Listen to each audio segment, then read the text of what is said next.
You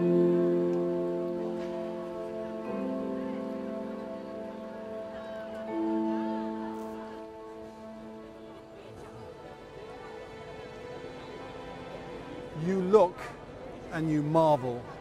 The Pantheon is one of the great buildings from antiquity and one of the best preserved, a triumph of Roman architecture. The idea was to strike awe, and that's what it's been doing for the best part of 2,000 years.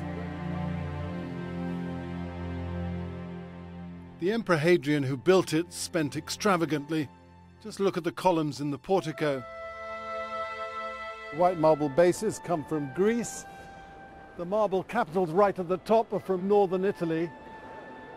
And the shafts themselves are granite, and they come from Egypt, from the imperial quarries. Just imagine how they got here, across the desert, across the sea, and up the river Tiber. They come from single blocks of stone. They each weigh about 100 tons. A magnificent, if conventional, temple on the outside, but that said, nothing prepares you for the grandeur of what's inside. It's taken weeks to get permission to film, but it's inside where our story really gets intriguing, where we get to rethink what the Pantheon is about. The eye is immediately drawn to the domed roof, and to another eye, the so-called oculus, some 9 meters across and the only light source.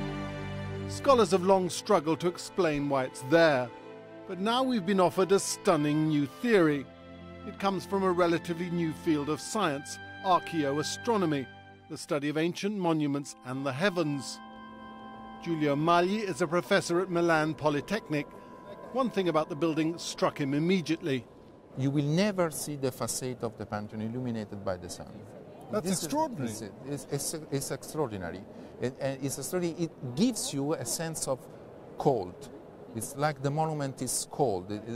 The monument is, in principle, unfriendly. The key to this unfriendly behavior of the monument is precisely the role of the sun inside the monument. The fact is, unusually for a Roman temple, the Pantheon faces north. Yeah. The tourists will always be better lit than the shadowy monument behind them.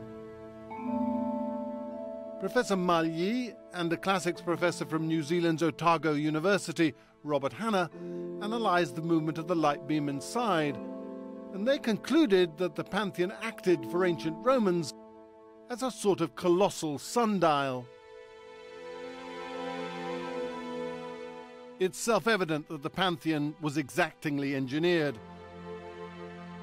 Having just discovered concrete, the Romans used it to construct the largest dome known to man. The hole in the roof had a purpose. The architect was orchestrating the light. In autumn and winter, it illuminated upper parts of the dome. In spring and summer, it moved down to the floor. But what really excited our two professors was what happened at the March equinox. At noon precisely, the beam hit the grille above the entrance door and lit up the portico. The equinox was when the Roman emperor was perceived to join the gods himself. We don't believe anyone has ever filmed this phenomenon before. The beam gradually migrating across the dome to the arch above the door. For a fleeting moment, it's like a spotlight.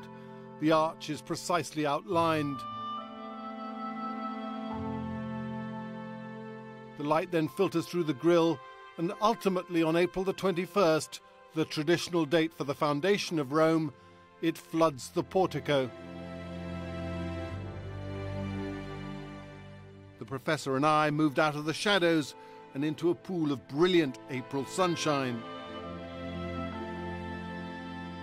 The emperor, we think, was entering the Pantheon, invited by the sun. The sun was, in a sense, himself, because he was deified already in life. So Hadrian would have passed through this door at this time of year? Yeah, we think so, yeah. But when you discover a sun alignment, or when you claim that the sun alignment was intentional, was built in the project of the building, and you can check this as we are doing now, it's fantastic. The sun's cycle was heavy with symbolism for ancient Romans. It seems the Pantheon, with its shallow dome, was designed to follow that cycle, not for precise timekeeping in any modern sense, but to mark key dates in the Roman calendar.